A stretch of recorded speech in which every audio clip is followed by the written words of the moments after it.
Hi friends, కొత్తగా మన channel చూస్తున్నట్లయితే please subscribe to watch the video and press the bell icon. Let's start the video. Star boy Siddhu Jonnalagadda హీరోగా నటించిన DJ Tillu ఎంతటి విజయాన్ని సాధించిందో తెలిసిందే. ఎలాంటి అంచనా లేకుండా వచ్చిన ఈ చిత్రం భారీ బ్లాక్ బాస్టర్తో పాటు యూత్లో కల్ట్ ఫాలోయింగ్ను సంపాదించుకుంది. ఈ చిత్రానికి సీక్వెల్గా తెరకెక్కిన చిత్రమే టిల్లు స్క్వేర్. ఇప్పటికీ ఈ చిత్రం నుంచి విడుదలైన పాటలు, ట్రైలర్ సినిమాపై హైప్ క్రియేట్ చేశాయి. దానికి తోడు ప్రమోషన్స్ కూడా గట్టిగా చేయడంతో టిల్లు స్క్వేర్పై అంచనాలు మరింత పెరిగాయి. ఈ సినిమా ఎప్పుడెప్పుడు రిలీజ్ అవుతుందా అని యూత్ ఆడియన్స్ ఎంతో ఆతృతగా ఎదురు చూశారు. పలుమార్లు వాయిదా పడుతూ ఎట్టకేలకు నేడు ఈ మూవీ ప్రేక్షకుల ముందుకు వచ్చింది. మరి ఈ సినిమా ఎలా ఉందో రివ్యూలో చూద్దాం. డీజే వాయించడంలో బ్రాండ్గా మారిన డీజే టిల్లు అలియా సిద్ధు తన ఫ్యామిలీతో కలిసి టిల్లు ఈవెంట్ పేరుతో వెడ్డింగ్, ఇతర ఈవెంట్లను నిర్వహిస్తుంటాడు.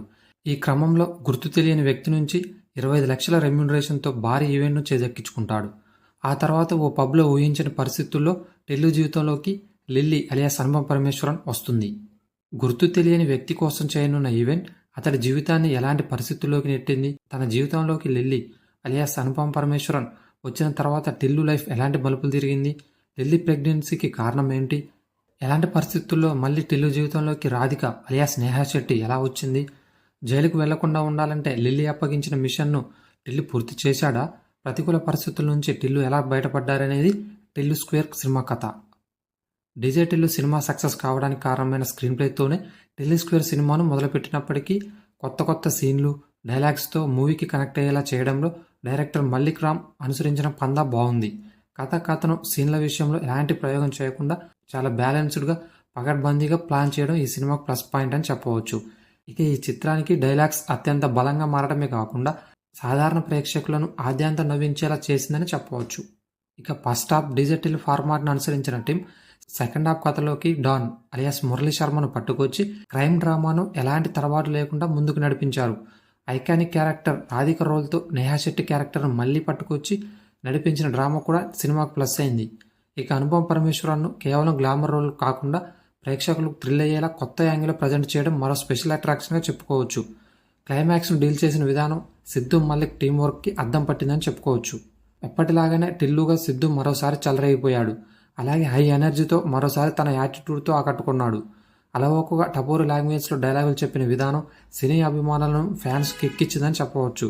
ఇక అనుపమ పరమేశ్వరన్ సినిమాలో చూస్తే ఆమె రోల్ను ట్రైలర్, ప్రమోషనల్ ఈవెంట్స్లో లిప్ లాక్, మితిమీరిన రొమాన్స్తో తప్పుదారి పట్టించారనేది స్పష్టమవుతుంది. సినిమాలో ఓ సీరియస్ రోల్లో అనుపమ పెర్ఫార్మెన్స్తో ఎరగదీసిందని చెప్పవచ్చు. నేహా శెట్టి గెస్ట్ అపీరియన్స్తో సర్ప్రైజ్ చేస్తుంది. పాత్రకు తక్కువ స్కోప్ ఉన్నప్పటికీ ఉన్నంతసేపు ఎమోషన్స్, ఫన్ క్రియేట్ చేసింది. ఇక మురళీధర్ గౌడ్, మార్కస్, ప్రిన్స్, బ్రహ్మాజీ, మురళీ శర్మ ఇతర క్యారెక్టర్లు సినిమాకు బోలెడంత వినోదాన్ని, కంటెంట్ను అందించారు. కనిపించిన ప్రతి చిన్న పాత్ర గుర్తుండేలా ఉంటుంది. ఇక సాంకేతిక విభాగాల విషయానికి వస్తే ఈ సినిమాకు రైటింగ్ అత్యంత బలంగా నిలిచిందని చెప్పవచ్చు. కేవలం డైలాగ్స్, సీన్లను డిజైన్ చేసిన విధానంతోనే డీజే టిల్లు కంటే ఎక్కువ స్ట్రెంగ్త్ కనిపించింది. ఆ తర్వాత మ్యూజిక్ మరో ప్లస్ పాయింట్ అని చెప్పవచ్చు. బయట పాటలు అంత కిక్కివ్వలేదు కానీ సినిమాలో మంచి జోష్ను అందించాయి. నిర్మాణ విలువలు మరో హైలైట్ అని చెప్పవచ్చు. ఓవరాల్గా చెప్పాలంటే డీజే టిల్లు తర్వాత ఎన్ని అంచనాలు పెట్టుకుని వెళ్ళినా వాటన్నింటినీ సంతృప్తిపరుస్తుంది. సినిమా మొదలైన తొలి ఫ్రేమ్ నుంచి చివరి ఫ్రేమ్ వరకు ఫన్తో నవ్వుతూనే ఉంటాం. ఈ సినిమాకి మేము ఇచ్చే rating 3. That's it for guys. Please subscribe to NR reviews for more videos. Signing of.